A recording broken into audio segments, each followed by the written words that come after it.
ano eh, di bale pag ano, may message kita pagka ano na ako, papunta ako doon sa ano, papunta ako doon sa area. Maliit lang naman ang Opo. tansa eh, di ba? Medyo maliit. Hindi naman ganun Oo. kalaki. Hindi naman gano'n kalaki, no? Opo. Sige. Parami muna tayo ng viewers natin para medyo maganda ang ating kwentuhan. Shout out kay ano kay Bishop Joel. Oh. Bishop Bishop ang tawag ko diyan kay Joel. Eh. Siguro dapat tawagin kitang Reverend eh, no? Para lahat tayo dito, kayong dalawa kagalang-galang. Okay? Reverend ba yun? Reverend, teka muna. I-share muna tayo. Share natin yung ating ano, Share muna. ating para at least may mga viewers tayong pumasok.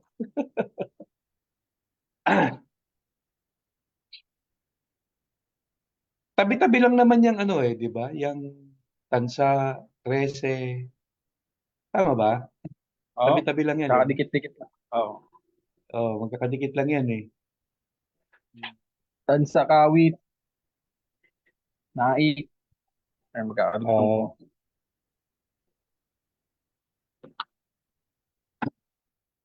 Ah, kawit, ano lang din man ang anong kawit. Hmm,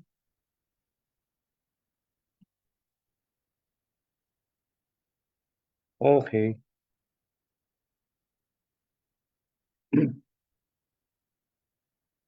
Bale, pag ano, dadaan ako sa'yo para matikman ko yung ano mo, specialty mong empanada. Okay?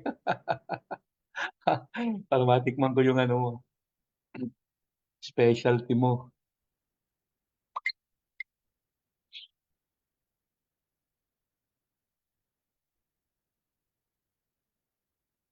Magandang gabi po sa ating lahat, mga kapatid, mga kaibigan, at mga ka-churchmate, mga kabiyaya, kabanal, good evening po sa ating lahat.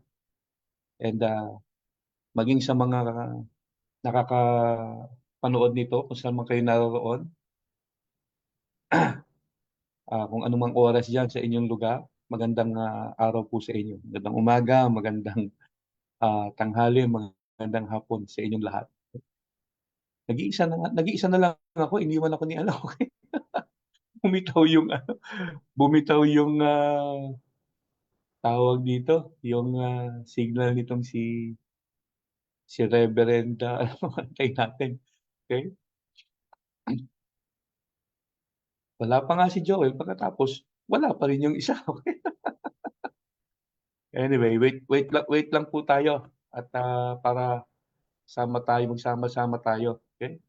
So, shout out muna sa inyong lahat sa mga nandito na nanonood. Shout out sa iyo, Ate Glo, Ate Aima. Good evening sa inyo.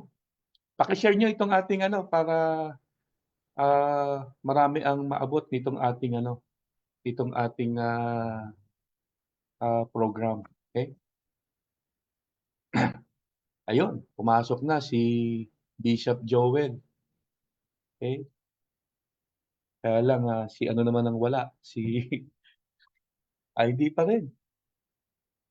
Bigla daw na lobat. Okay? Ano ba 'yan? Ano ba 'itong nangyari sa dalawang kasama ko? Anyway, so diyan lang po muna kayo mga kapatid, no? Antay-antay lang po natin yung mga kasama ko. Yung isa naglobat daw eh. Hindi ko alam kung ah, magre-recharge pa o isasaksak na lang yung ano, yung charger. Yung isa naman, si Jed naman, hindi ko alam kung Nawala ba? ah andiyan ka na ulit. Na ano Ayun. nawala yung internet po. Sorry. Ganun ba? Mahina yung internet. Oo. Hmm. Pasensya na po. Ano yung nawala? Yung data? O yung ano? Yung Yung Wi-Fi po. Wi-Fi. Okay. Anyway, so pumasok na si ano eh, si Bishop eh, si Joel eh. bigla daw Hello. nag-lowbat eh. So hindi ko alam kung yung cause ng kanyang yung pagbabalik niya ay makakabalik agad siya dahil isasaksak lang yung charger o baka hinahanap pa yung charger. Okay. Anyway, so bati ka muna bro para magtuloy-tuloy na tayo. Pahabulin na lang natin si Joel. Sige po. Magandang gabi po sa mga makakapanood. Wala pa hindi. Makakapanood po ng magandang gabi, magandang umaga, ng oras nito mga kapanood. Magandang gabi po at welcome po sa ating forum na mga makabuluhang usapan patungkol sa mga aralin, lalo na yung mga aralin na nagbibigay ng confusion ay ating bibigyan ng liwanagan sa biyaya at karunungan ng Diyos na binibigay sa atin. Kaya po, ayun, dumating na si Bishop. Ayan na. Bakit abatan biglang lumalabas dun sa ano ko eh. May papi. Yan, magandang gabi po. Sige bro, tuloy-tuloy na tayo. Ikaw nang bumati ka na, tapos dire-diretso na tayo. Okay, so magandang gabi po sa lahat. So pasensya na po no at medyo biglang may sumingit na na kakaibang puwersa. Tapos biglang pagpasok ko kanina, biglang lobat. Nawala. Ganun pa man sa biyaya ng Panginoon, andito tayo, tuloy-tuloy po tayo, no? So isa na namang magandang napakaganda at umaatikabong mensahe o yung ating pong pag-uusapan ngayon. Mensahe tuloy nabanggit ko. Hindi nga pala tayo magpi-preach. Kapipreach ko pa lang kasi nung Sunday. Parang may hangover pa akong preaching ko. May hangover pa. Ang pakiramdam ko, para pa ako nagpi-preach eh. So tayo po ay magtutuloy-tuloy na ngayon, ano? So yung ating pong pag-uusapan ay controversial, no? Lagi namang controversial eh. Kasi pagka hindi controversial ay hindi nakakakuha ng atensyon. No? Usong-uso ngayon yan yung mga ganyang usapan. Pero interesting po yung ating pag-uusapan ngayon, no? Mahalaga na maintindihan po natin ang bagay na ito. No? Yung usapin ng patungkol sa ebanghelyo.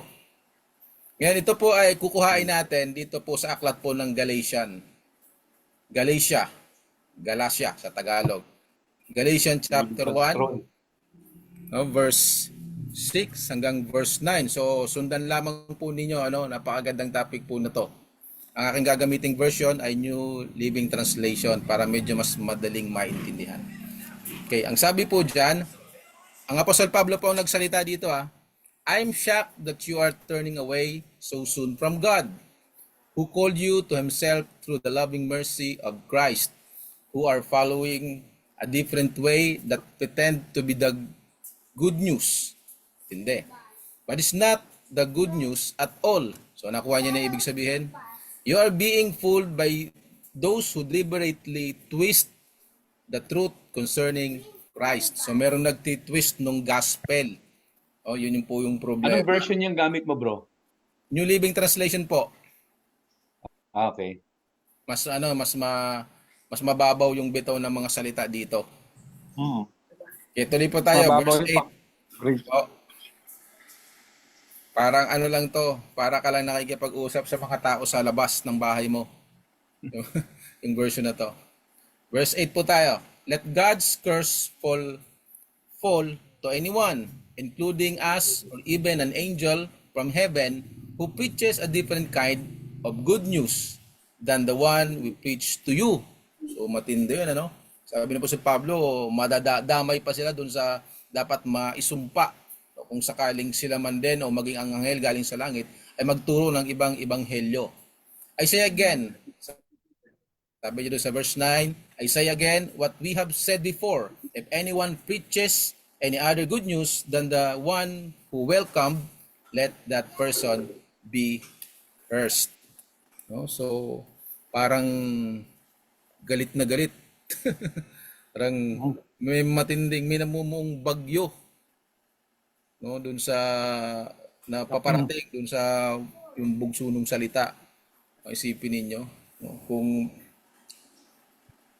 kung meron mang makapangaral sa inyo diyan, no, ng ibang ebanghelyo, no, kahit daw kasama siya at maging daw meron mang anghel bumaba galing sa langit, sumpain siya, no? Kung sila daw ay nagtuturo ng ibanghelyo.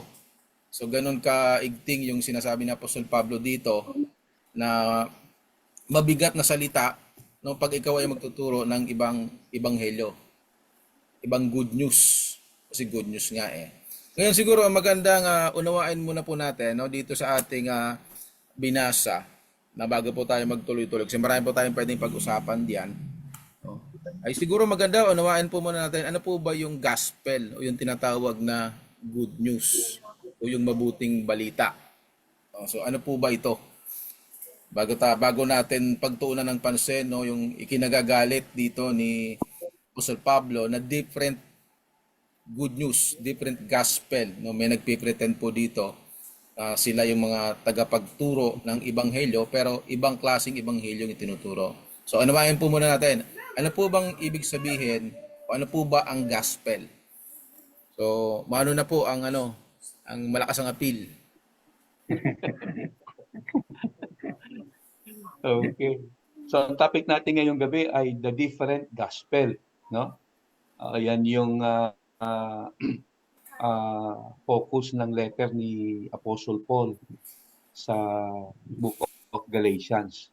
Tama yung sabi mo kanina no? Galit na galit si si Apostle Paul nung sulatan niya itong mga believers in Galatia. Hindi lang siya basta galit talagang parang naghihimutok sa sa galit kasi imagine mo yung mga binitiwan niyang salita, sabi niya, even if we or an angel from heaven preach to you a gospel other than we preach, sabi niya, sumpain siya. Yung word na ginamit doon sa Greek is anathema. Ibig sabihin, talagang go to hell ang dating. Isinama niya pa yung sarili niya, sabi niya, kahit ako pa mismo ang magturo sa inyo ng iba doon sa una ko nang naituro, no? Sumpain din ako. Tapos binanggit niya kahit isa pang anghel ang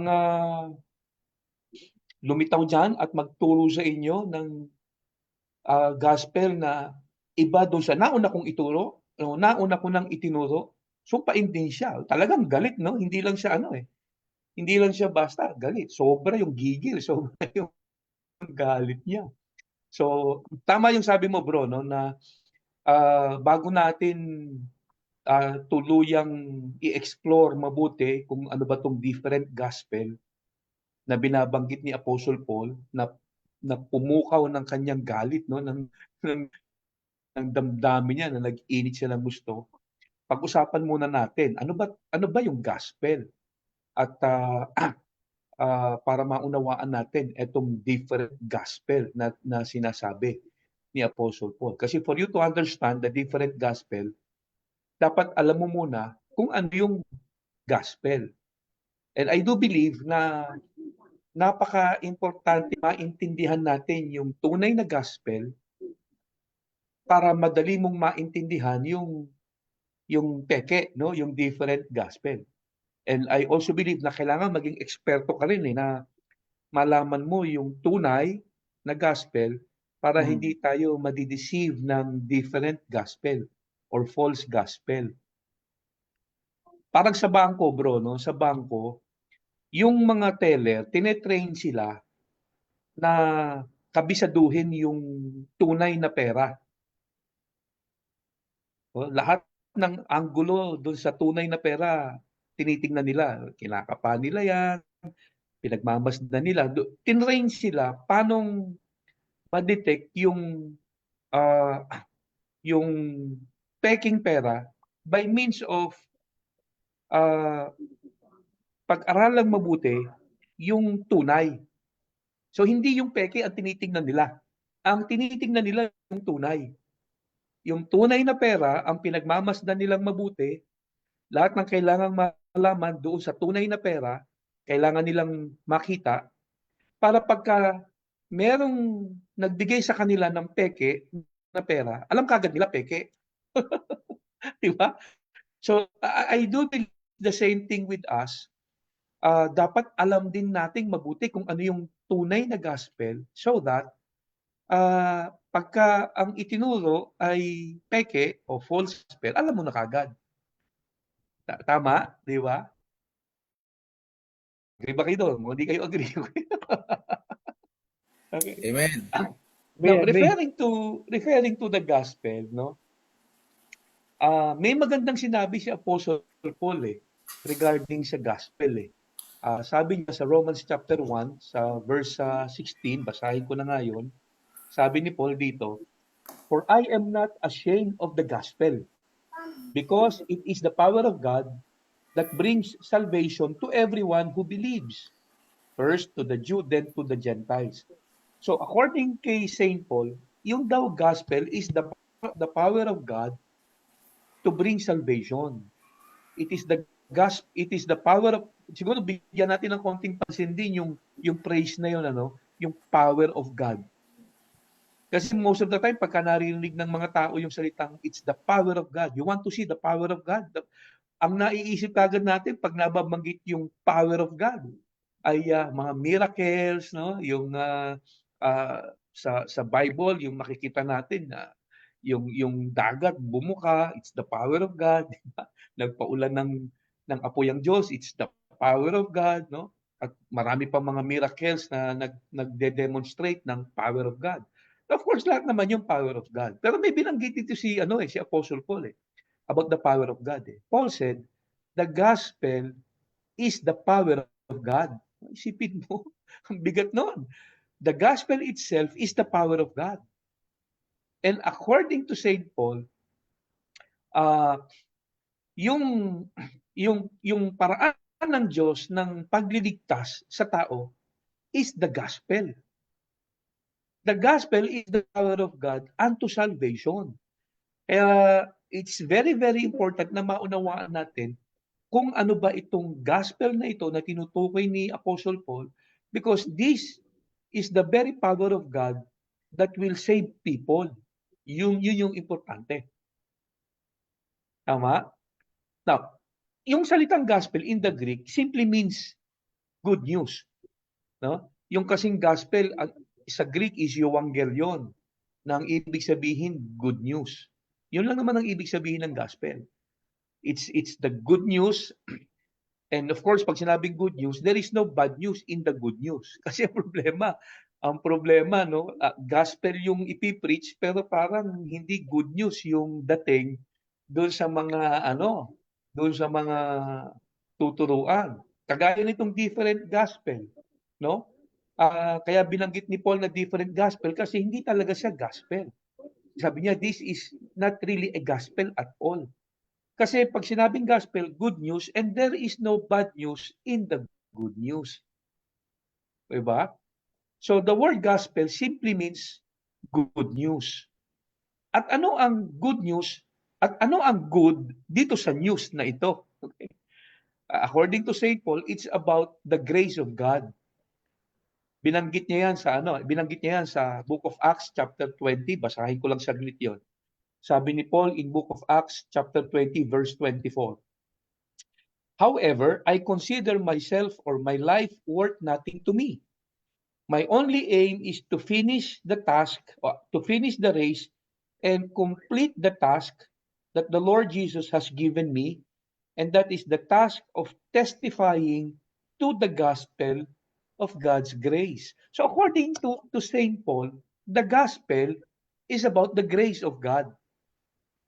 Yun yung gospel. Na pag sinabi nating grace, dinefine ni Paul ang grace, malinaw na malinaw, in Romans chapter 11 verse 6. Basahin ko lang saglit yun. Etong sabi ni Paul, but if it is by grace, it is no longer of works. Otherwise, grace is no longer grace. And vice versa, if it is of grace, if it is of works, it's no longer of grace. Otherwise, work will no longer work. So parang sinasabi ni Apostle Paul, pag sinabing grace, it is purely a gift from God. Walang work na kasama. It's the opposite of work. Kaya sabi niya, If it is of grace, it is no longer of work. Otherwise, grace is no longer grace. Same with work. If it is of work, it is no longer by grace. Otherwise, work would be no longer work. Pagka nilagyan mo ng konting work ang grace, hindi na raw siya grace.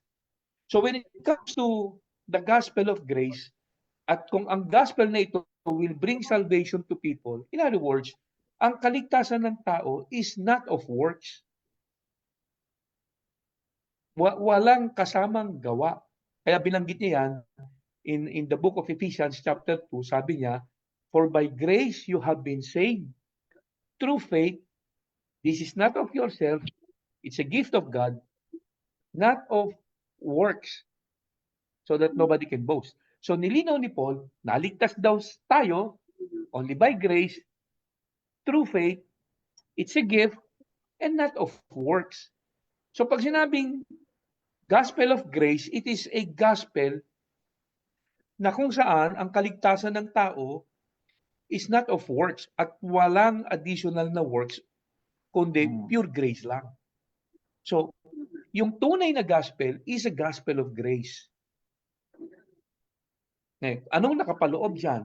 Pag tinignan natin yung 1 Corinthians chapter 15, binanggit ni Apostle Paul doon, ang gospel daw is about the death, burial, and resurrection of Jesus Christ. Basahin ko yun, yung 1 Corinthians chapter 15. Ito sabi niya, brothers, I want to remind you that I preached to you, which you receive, on which you have taken your stand.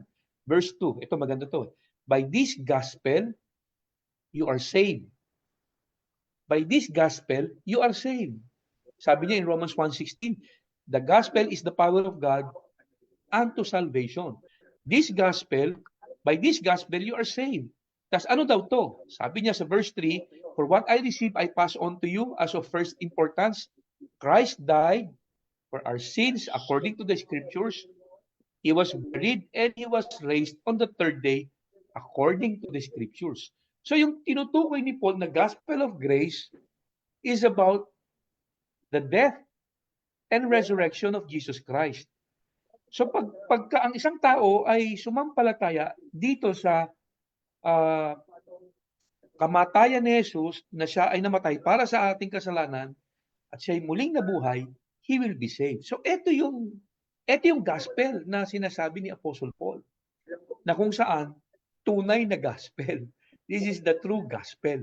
It's about the grace of God, and ang salvation is not by works, no additional work para maligtas ang isang tao.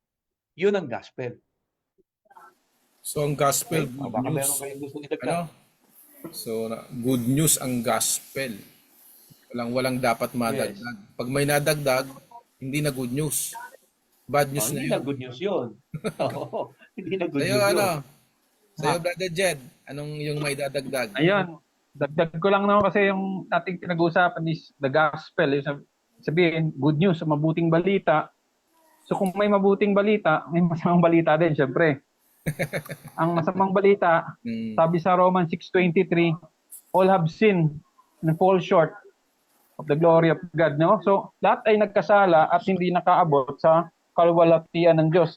Ngayon, kung sasabihin natin ang kaligtasan is by works, by our goodness, wala nga daw nakaabot sa kaluwalhatian ng Diyos eh. 'Di ba? So bad news talaga 'yon. Hindi yung ating mga gawa, ating kabutihan ay hindi makakaabot sa pamantayan ng Diyos. So may pamantayan ng Diyos na napakataas. Tayong mga taong makasalanan, hindi natin maaabot 'yon. Kaya 'yun yung bad news. Pero yung sinabi ko is ano lang 'yun. Kalahati lang ng verse, 'di ba? So yung gospel kasunod na.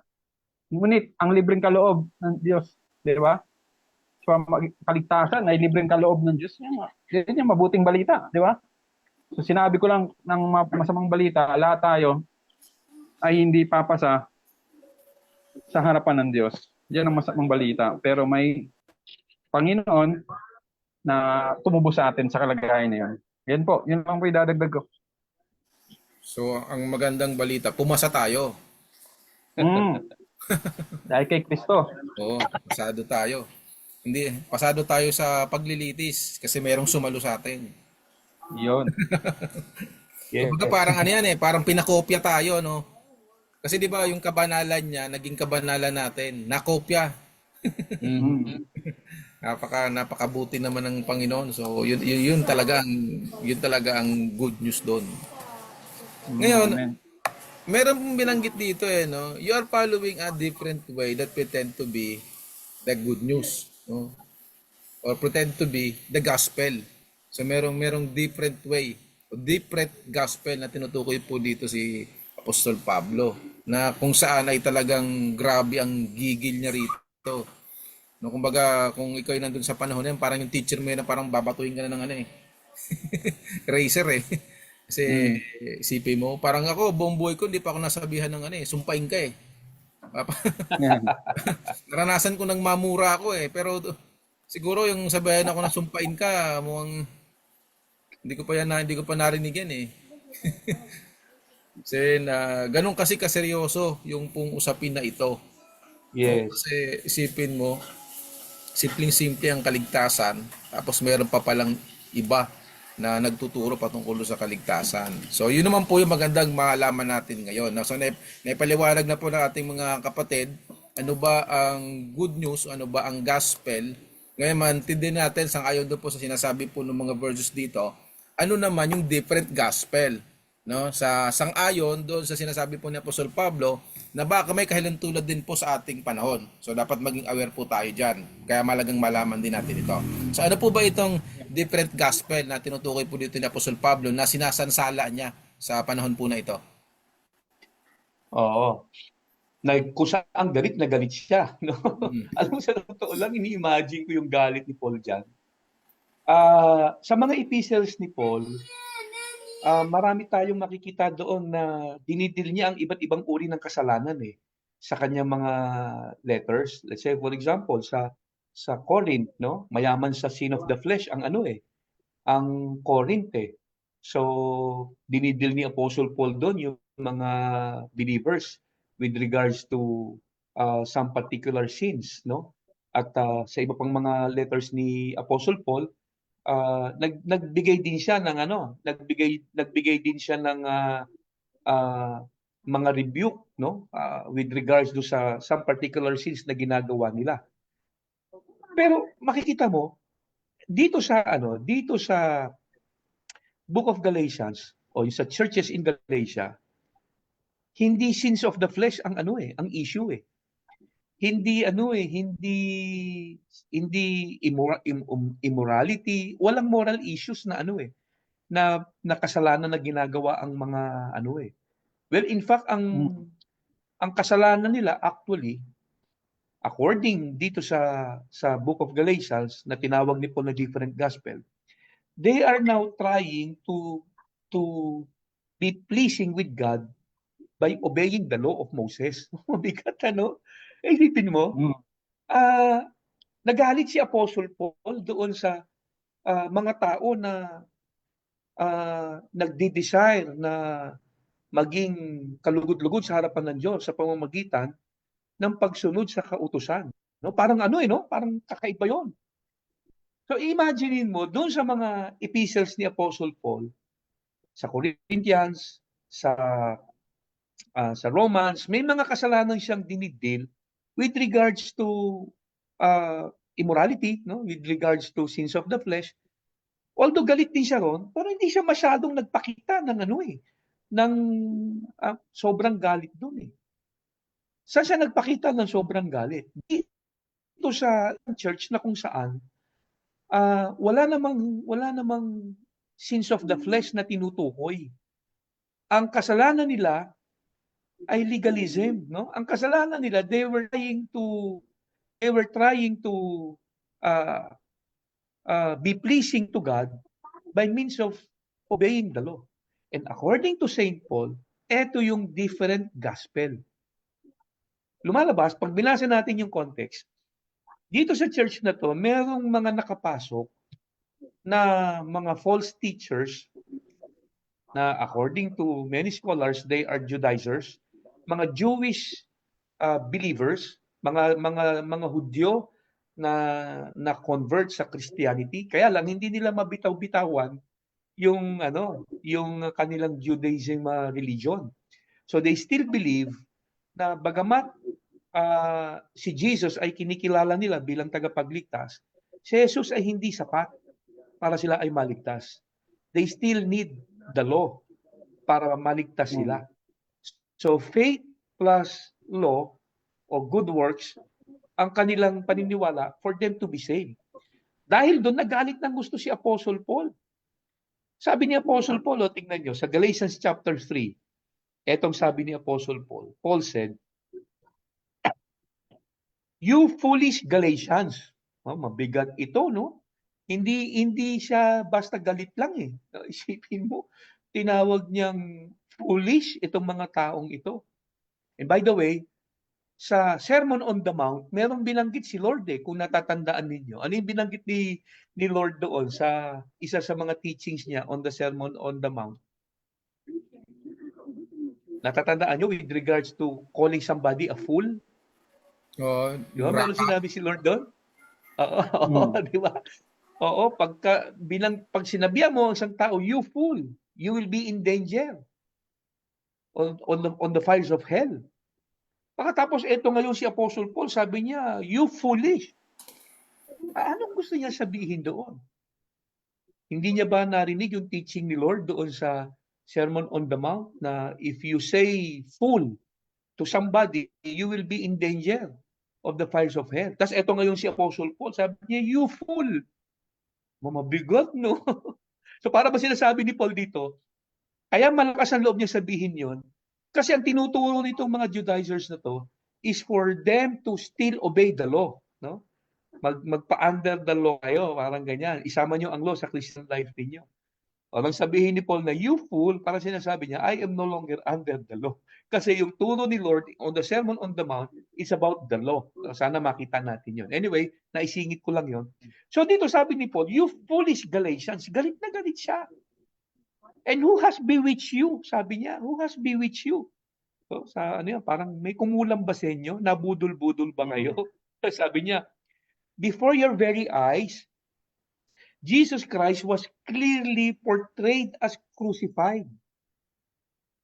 So Paul was simply saying, of course itong mga taong ito, hindi naman nila nakita na namatay si Jesus Hindi naman nila na-witness yun So Paul was simply saying, nang sabihin niyang Jesus Christ was clearly portrayed as crucified, nung siya ay pumunta doon sa mga churches na ito in Galatia, ang kanyang isinare ay walang iba kung hindi si Jesus at ang kanyang crucifixion, yung kamatayan ni Christ, no? Na kung saan namatay si Jesus para sa kanilang kasalanan.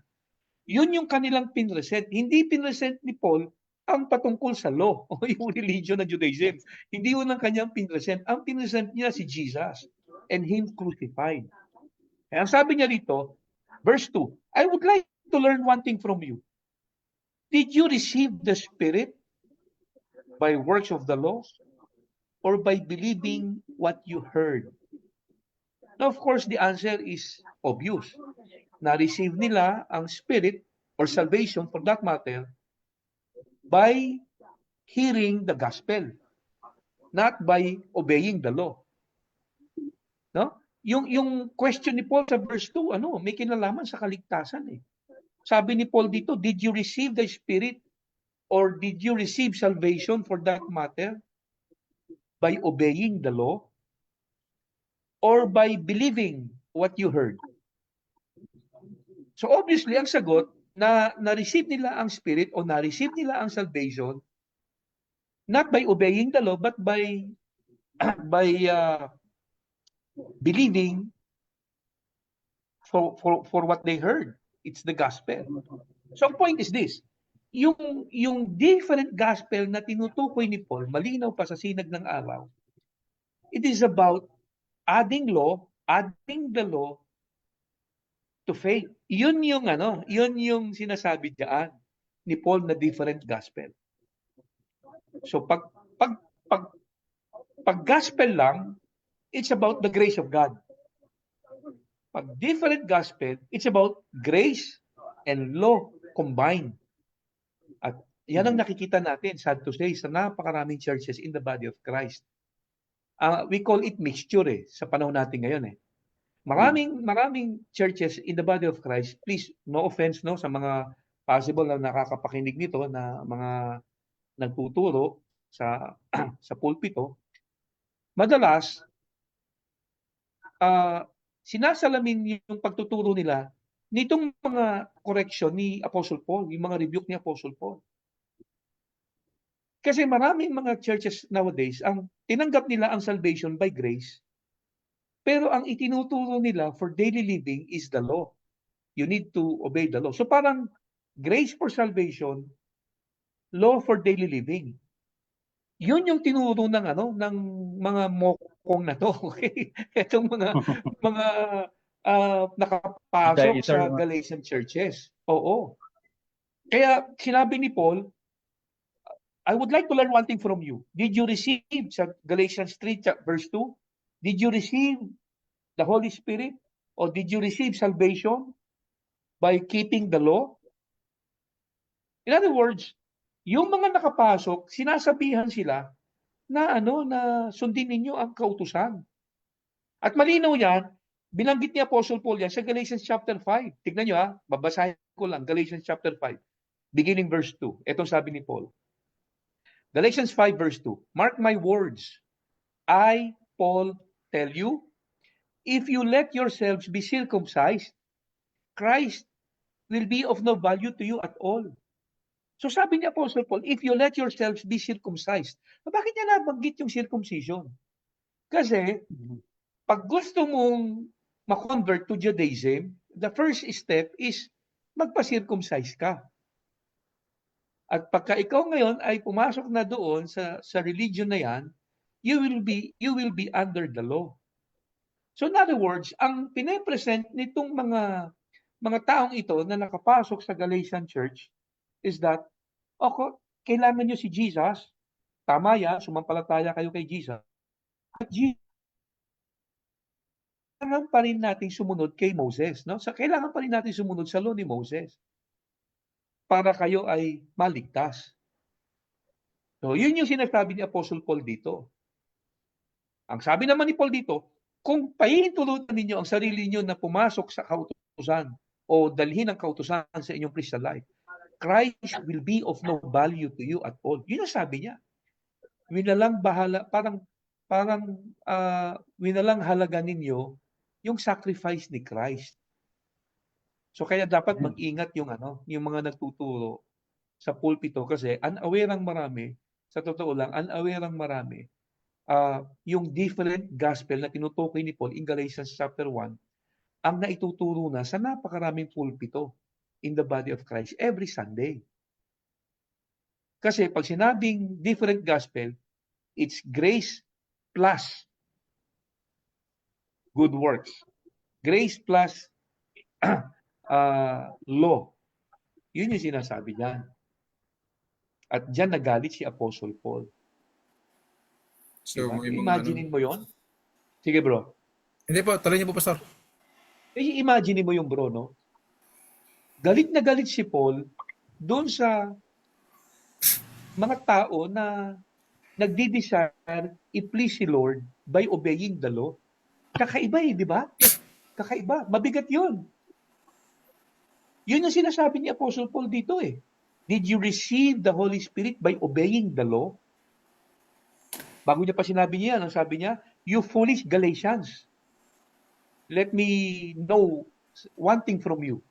Did you receive the Holy Spirit by obeying the law?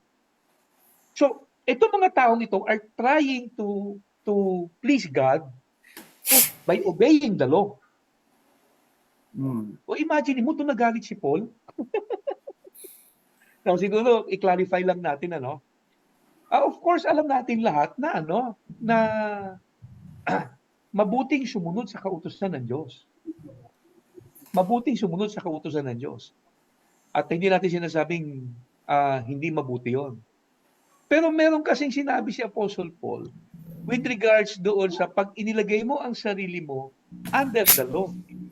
Pag sinama mo ang law sa iyong buhay. Tingnan mo itong sabi niya in Galatians chapter 5. Basahin ko lang ulit, Sa verse 3, ito sabi niya, I declare to every man, sabi niya, who let himself be circumcised that he is obligated to obey the whole law.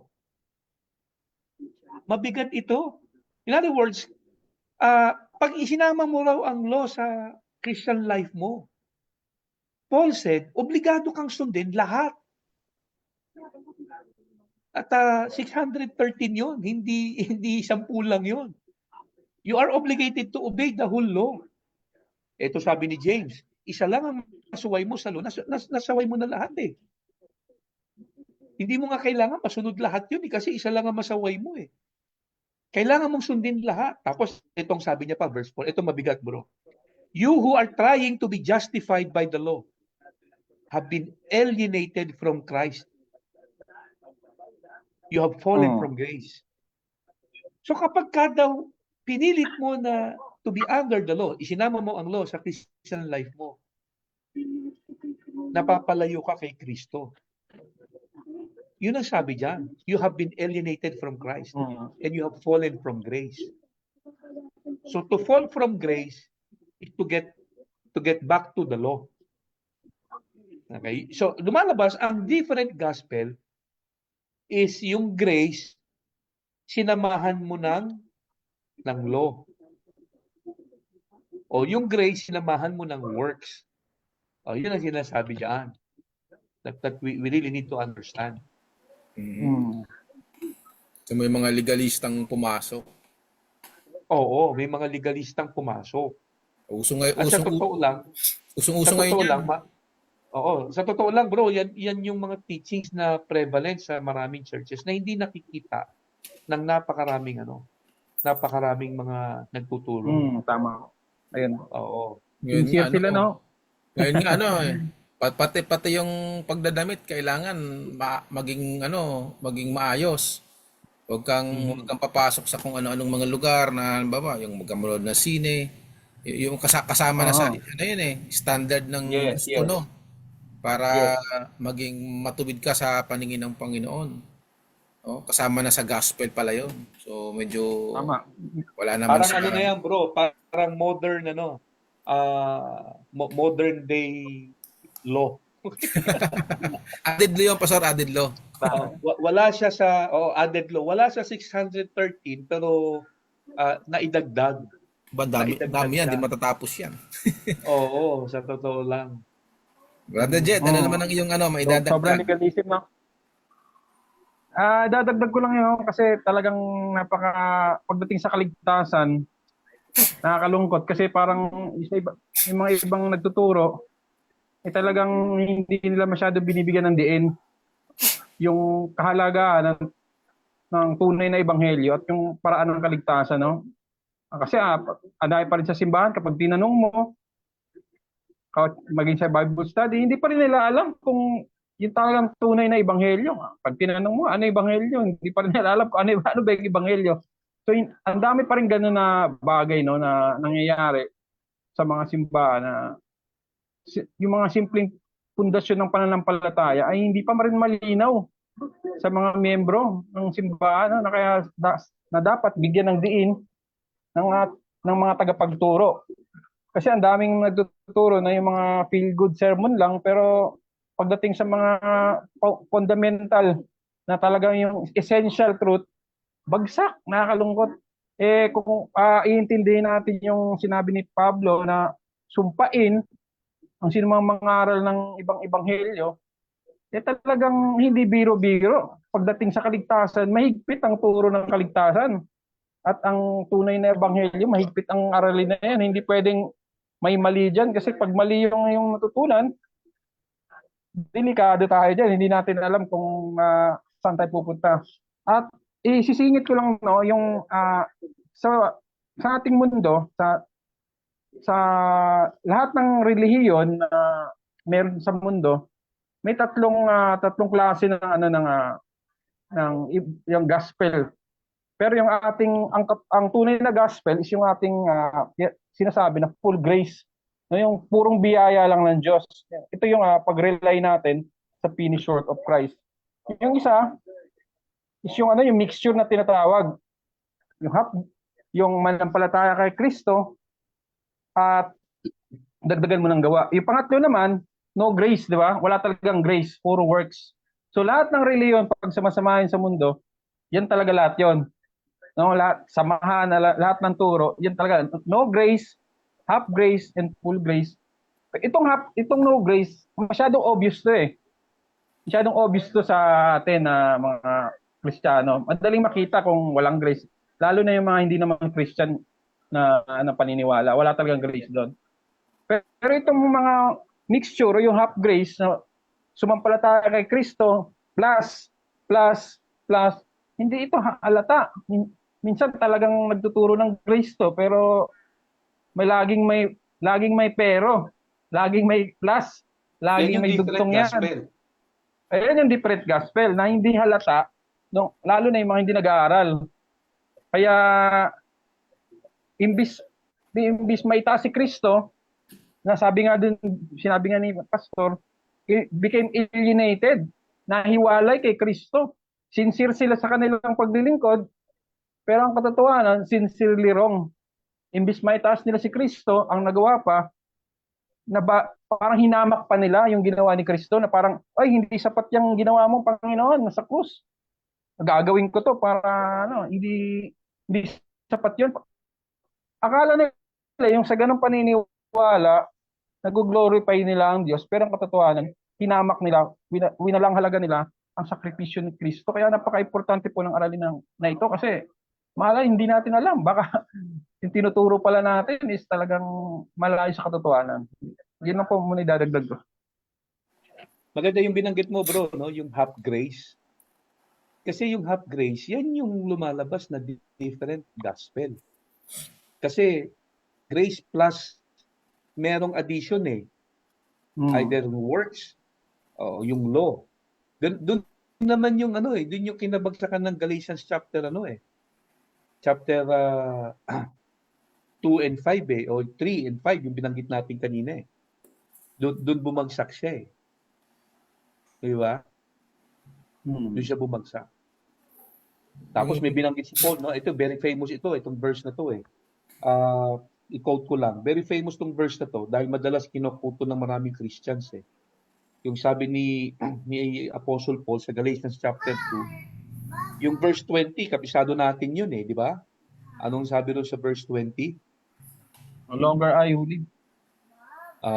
Di ba? It's no longer I who live, but Christ in me, di ba? Pero sa verse 21, ano sabi ni Paul? Sa verse 21. I do not set aside the grace of God. For if righteousness comes through the law, Christ died for nothing. Madalas nabibigyan lang natin ng focus yung Galatians 2:20. Yan yung favorite verse ng marami. No? Yung I have been crucified with Christ, no? It's no longer I who live, but Christ in me. Okay? Halos sa paborito lang maraming i-quote yan eh. At yung iba, life verse pa nila yan eh. Pero yung verse 21, merong mahalagang sinabi rito si Apostle Paul regarding sa gospel eh. Sabi ni Paul, I do not set aside the grace of God. The gospel is the gospel of grace. Yung binanggit niya in Acts 20. I do not set aside the gospel of God. I do not set aside the grace of God. For if, sabi niya, righteousness comes through the law, Christ died for nothing. So paulit-ulit binanggit ni Apostle Paul na ang itinuturo nitong mga nakapasok na false teachers sa churches in Galatia, tinawag niyang different gospel, ipinapasok yung pagsunod sa law. Ipinapasok yung sumunod tayo sa law, nagpapa-under sa law.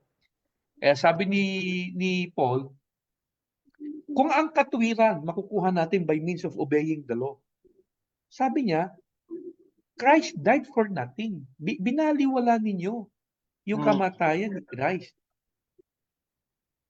Mabigat Mabigat yung sinabi ni Apostle Paul. Gusto kong bigyan din ng pansin yung unang statement niya. I do not set aside the grace of God. Siguro dapat tayo mga Christians, no, especially mga nangangaral, no, bigyan natin ng pansin ito kasi madalas nasa set aside natin yung grace ni God. In what way? Maraming Christians, tinanggap nila ang salvation by grace. Pero, ang ginawa nilang guide for living is the law. Yun yung kanilang ginawang source of morality. Ngayon, katanong ng marami, kung hindi mo gagamitin ang law for daily living, paano ka mamumuhay ng may kabanalan? Malinaw ang sabi ng Bible sa Titus chapter 2 verse 12. Ang kailangan pa rin natin to live a godly life is still the grace of God. 'Di ba? Sabi ni Apostle Paul, the grace of God has appeared that teaches man to say no to sin. Basahin nga natin 'yon, no? Sa Titus. In Titus chapter 2 verse 11, itong sabi ni Apostle Paul, for the grace of God has appeared, bringing salvation to all, teaching us to deny ungodliness and worldly desires, and to live sensibly, righteously, and godly in the present age. So yung grace ni God ang nagtuturo pa rin sa atin to say no to sin. Yung grace ni Lord ang nagtuturo sa atin to live a godly life. So in other words, kung ang tanong ng marami, kung hindi natin kailangan ng law, gagawin nating guide for living, ano ang gagawin nating guide for living? Sabi ni Paul, it's still the grace of God. Diba? Kaya sabi niya, I do not set aside the grace of God. Kasi ang problema ng marami ngayon, yung grace of God ay parang kinailangan lang nila for salvation, grace for salvation, pero pagdating sa daily living, pinuha yung law. Which is, hindi naman talaga yung law ang makakapagbigay sa atin ng righteous living. Kung hindi yung grace ni God. Well, in fact, yung law ang magtutulak pa nga sa atin sa paggawa ng kasalanan Ang sabi ng 1 Corinthians 15, the strength of sin is the law. Diba? The strength of sin is the law. So in other words, kapag yung law sinama mo sa buhay mo, mas pinalalakas mo ang kasalanan Romans chapter 6, sabi ni Apostle Paul, for sin shall not have dominion over you, for you are not under law, but under grace. In other words, kapag isinama mo si law sa buhay mo, sin will have dominion over you. Alisin mo si law sa buhay mo, sin will not have dominion over you. Yun ang sinasabi ng Bible. Sin shall not have dominion over you, for you are not under law. So kung hindi ka under law, sin will not have dominion over you. Ilagay mo ang sarili mo sa law, sin will have dominion over you. So pag sinama mo ang law sa buhay mo, sin will have dominion over you.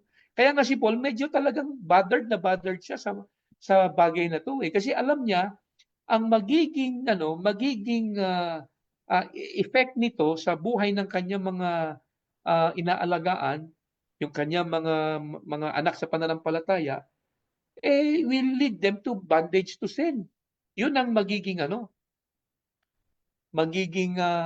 resulta nito. Okay? Mukhang mukhang medyo nag-stop kanina naglag ng konti, nag-stop yung mo. Naglag ako pero okay naman, ngayon okay na. Yung boses nyo lumalabas, pero yung appearance naka-stop. So humina yung signal ko.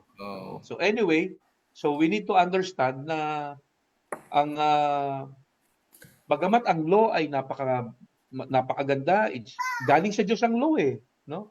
The law is holy, the law is good, sabi ni Apostle Paul, galing sa Diyos 'yan. Pero ang purpose ng law hindi naman para tayo para tulungan na maging matuwid Hindi 'yun ang purpose ng law. Ang purpose actually ng law is just to show us na tayo ay makasalanan at i-lead tayo kay Christ. Yun ang sinasabi ng Romans chapter 3, no? And sabi rin ng Galatians, no, na the law is our tutor. Naging guardian natin siya at i-lead tayo kay Christ. The point is, yung different gospel na sinasabi ni Apostle Paul is no other than yung grace sinamahan mo ng works. Yun ang different gospel. Kaya sa pagtuturo ng marami, kapag sinamahan mo ng parang yung parang in order to gain God's approval, kailangan mong sumunod sa kautusan, etc., etc. You are putting people under the law at ang itinuturo mo is a different gospel. At diyan nagalit ng gusto si Apostle Paul. Diyan siya galit na galit.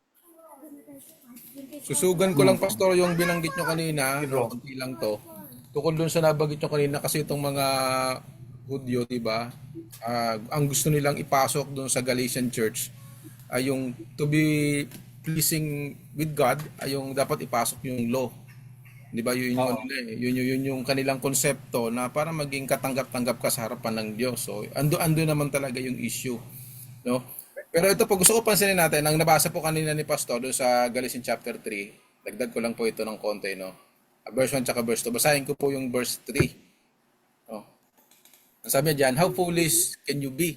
No, yung binanggit niya na naman yung pagiging foolish. After starting your new lives in the Spirit, why are you now trying to become perfect by your own human effort?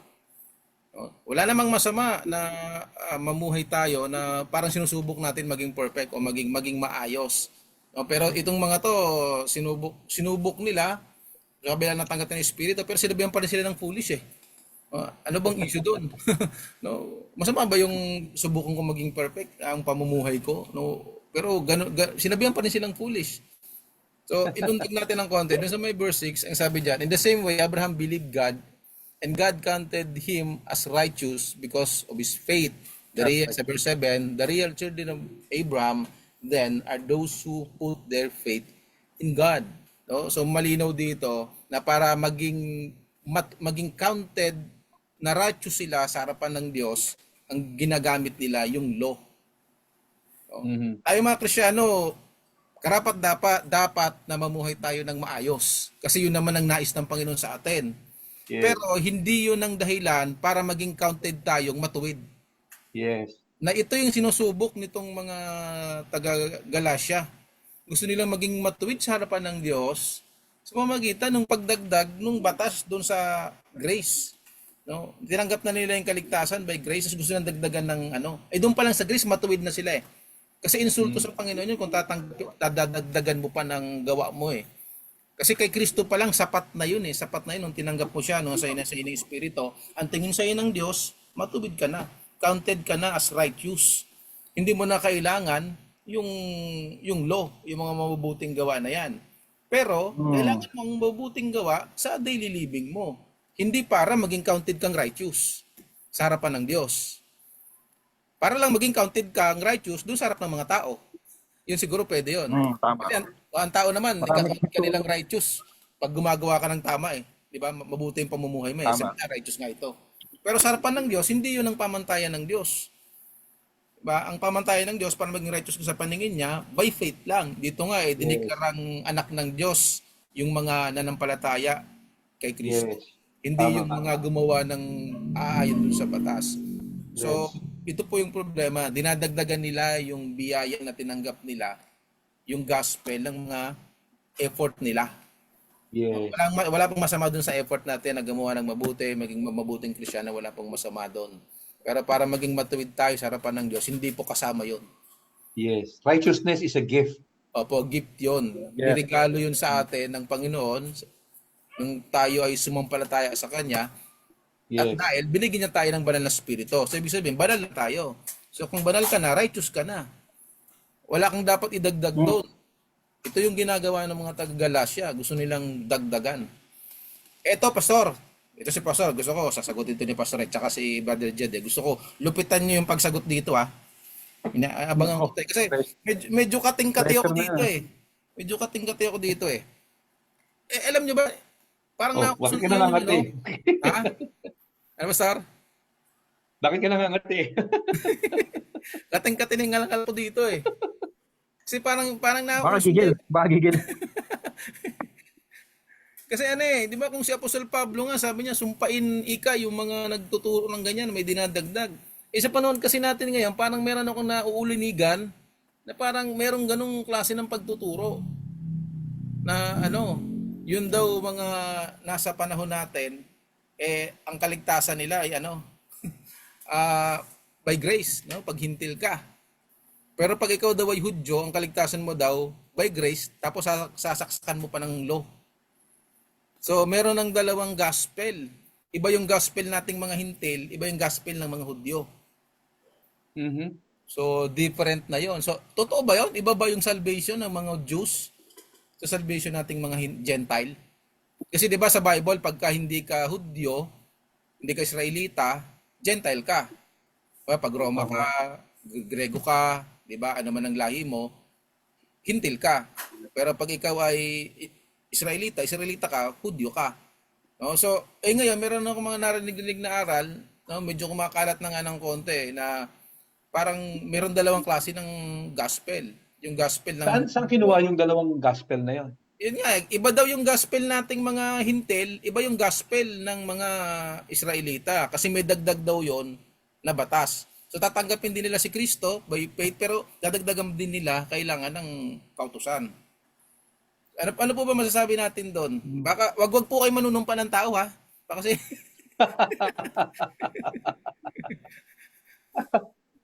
Yung tinukoy kasi ni Apostle Paul na different gospel sa Book of Galatians, grace plus works. 'Di ba? Malinaw yun eh. Grace plus works or works of the law. Malinaw na malinaw yun. Ang tawag ni Paul doon, different gospel. So kung magkakaroon ng dalawang gospel, isa lang kasi dapat ang tama doon. Hindi pwedeng dalawa. double standard. Pwede ba yun? Yung gospel pero pareha silang nakakapagligtas? Dapat doon may double agent. Di ba? Double savior dapat 'yon. Magkaiba dapat savior noon. Pwede ba yun? So hindi po pwedeng hindi pwedeng dalawa ang gospel. Kasi pag dalawa ang gospel, ibig sabihin niyan, dalawa ang paraan ng kaligtasan. Iba nga daw pastor yung sa atin, iba yung sa mga Hudyo.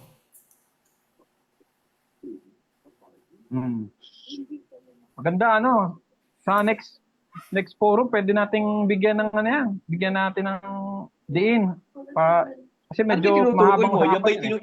Tinutukoy mo ba yung yung dispensationalism? Yung hyper-dispensationalism? Yes. Maganda Hyper. yan, no? Oo. Next. Gusto niyo bang pag-usapan na natin yan ngayon? O Tingnan ko lang ang oras. Medyo lagpas na pala tayo. Lampas na tayo eh.